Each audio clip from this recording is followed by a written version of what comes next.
Critical Role has been giving me a lot to talk about recently, and I'm going to give my warning right here. Spoilers, not just for Campaign 3, but all of Critical Role. I'm going to be pulling examples from across the show. So, if you don't want spoilers, do not proceed. But, if you do not mind spoilers, proceed on, my friends, because we are going to be talking about the latest developments in Critical Role history. So yeah, 3, 2, 1, here we go. Laudna died, and it was traumatic, to say the least. I had a perfectly reasonable, perfectly calm reaction to Marisha's natural 1 roll on death saves. Get the out of here! Perfectly reasonable and calm, as you can tell. But yeah, it was a really heartbreaking and really well-performed moment. The cast did a great job at not just conveying the whole shock of somebody in the party dying, but also the grief that happens afterwards. It was very, very well done. We're going to be talking about that. But Matt gave us Dungeon Masters a lot to learn from in this moment if you're trying to run a super roleplay heavy game and you want death to be impactful. Matt doesn't just make death impactful, but also the resurrection itself and how he kind of skirts the complications Revivify can bring to a D&D game where you want death to be impactful. There is some stuff we can learn there too. So, without further ado, let's get started.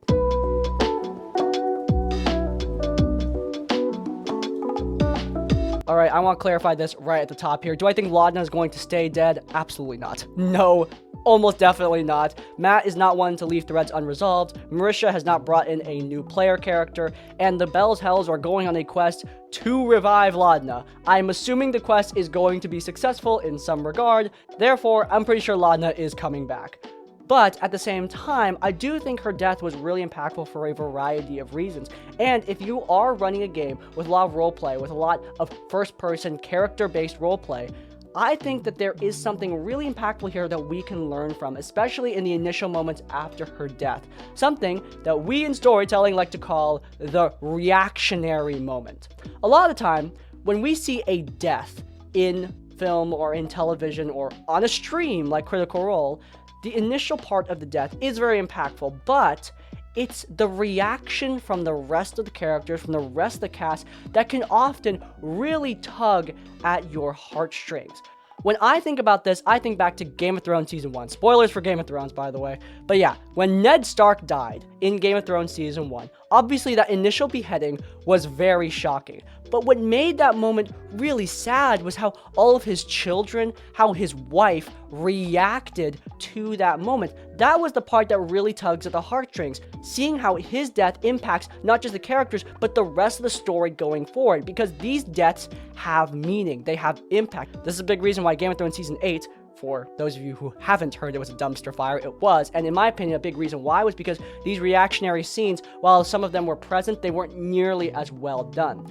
However, Critical Role shows us a great way to do it, not just do it well, but do it in a D&D game. The cast reacting to Laudna's death, not just the initial shock, but the grief that happens afterwards, is palpable. Imogen is affected by this moment. It has a profound effect on the way she plays her character. This is also a big reason why I'm a huge fan of when players bring in characters that are connected to other player characters. Player characters that didn't just meet at the table, but player characters who have known each other for a long time, who have history. Laudna and Imogen have known each other for a while. They've been traveling together for a while, and they are very good friends. So yeah, they have a pre-existing relationship, and seeing how Imogen reacts to this moment, she has a deep connection to Laudna, and seeing her grief, that was really, really, really heartbreaking, to say the least. Matt also takes a step back as the Dungeon Master. He allows the cast to have this moment. He allows his players to have this moment to play out that grief. And that's something that a lot of DMs can sometimes struggle with. It's something that I really struggle with. Giving my players time, stepping back and just letting them do their thing. I started out as a Dungeon Master who was playing with all new players who had never roleplayed before, had never played D&D at all, never rolled a dice, so I very often had to take lead of the game as a DM. But now I'm playing with players who have been playing for a couple years now. They have a little bit more experience. I'm playing with players who've been playing for a lot longer than that because I started a new game with my actual play D&D show. Now with these new experiences, I as the Dungeon Master am learning that I don't need to lead all the time. Sometimes it's better just to take a step back and let the player characters do their thing. This is something that Matt has been good at for the entire run of Critical Role. He steps back and just lets the players, the cast, do their thing. And this was really, really, really good here. This was a moment where it really shone through, where Matt stepped back and just let the players act as their characters, act out on this grief, on this shock, let them play it out and play it out well. But yeah, if you're running a game where there's a lot of roleplay, a lot of first-person roleplay, a lot of embodying your characters, this is something that you can absolutely learn from, this ability to take a step back, let the players react, and that reaction can be some of the most memorable and impactful roleplay of your whole game, something that you're going to remember. It's not just the death that hits you, it's the way the characters feel their grief, and it can also play out some good character development for the future of the table. Death is often an opportunity for you to build your story further, to build some character development. Mollymock did this with his death, and I have a feeling Laudna is also going to do this with her own death in Bell's Hells. Now let's talk about the coolest part of this, at least for me. It's the way Matt makes resurrection a heartbreaking thing, something that is sad. I really love this in this latest episode of Critical Role. Matt's not the only storyteller I've seen do this. I know George R. R. Martin in Song of Ice and Fire also does this to a degree, where he allows resurrection to be something that's sad, something that's unnatural, something that's unnerving, something that hurts somebody to a degree. And while Matt doesn't go that far, the way he plays out the revival was definitely sad in many different ways.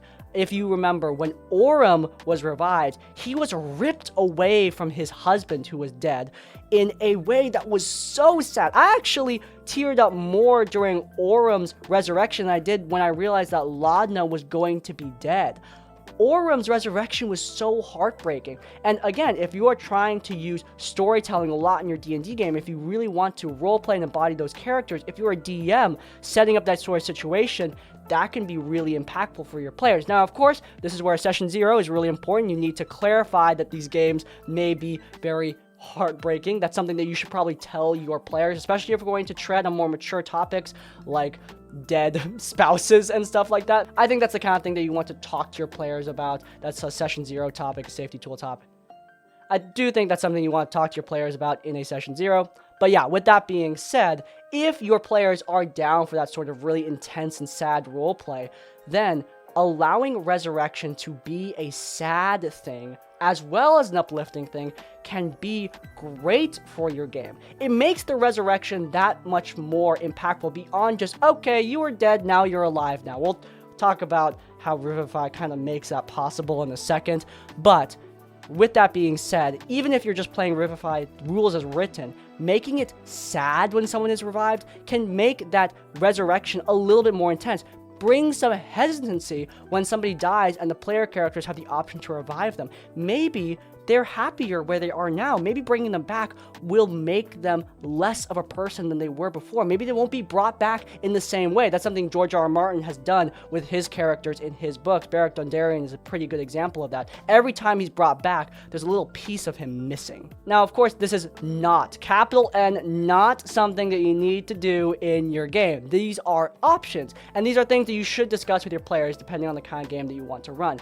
But again, if you want to run a game where tragedy is an element, making resurrection something that's sad is a really good storytelling device. Matt Mercer did this really well with Orym. I really don't know how he did it with Fern. There was something going on with Fern's resurrection. I haven't rewatched the episode recently because just haven't had the time. But when Fern was revived, there was a lot of dark stuff going on with her death, and that was kind of scary. Honestly, if I were Fern, I'd be rushing to get back up to the mortal realm, whereas Orym had this peaceful end and wanted to stay to a degree, but he still had a life to live, and that was a really well done thing by Matt, and it's something that some DMs can learn from if that's something that you want to embody in your own games. Now let's talk about my arch nemesis, Revivify. I'm just kidding. I don't hate Revivify. But I do think it is a complication, especially for DMs like myself who want death to be super impactful for their players. Something that I noticed in my first campaign, my players were very blasé when people died early on in the campaign because they knew that they had a backup. They knew that they had the cleric with the diamond, with the resurrection. They were probably going to be fine. Obviously, this added an element to combat where they need to protect the cleric because if the cleric dies, that's it, no one else can cast Revivify. But even with that element added, frontline fighters were often the ones taking the damage, often the ones being at risk of death, and they felt very blasé when they were at low hit points, when they were rolling death saves, because they know they have this backup plan. So unless you want to be teetering on a TPK, or you just want to target your cleric all the time, creating an impactful single death can be very, very, very, very difficult for dungeon masters who want to do that. Now, I do want to clarify that this isn't a problem for every DM. This is going to be something that's perfectly fine for many dungeon masters, and that's not just perfectly fine, that's good. Everyone runs their game differently. This is just the way that I run my game, and that's okay.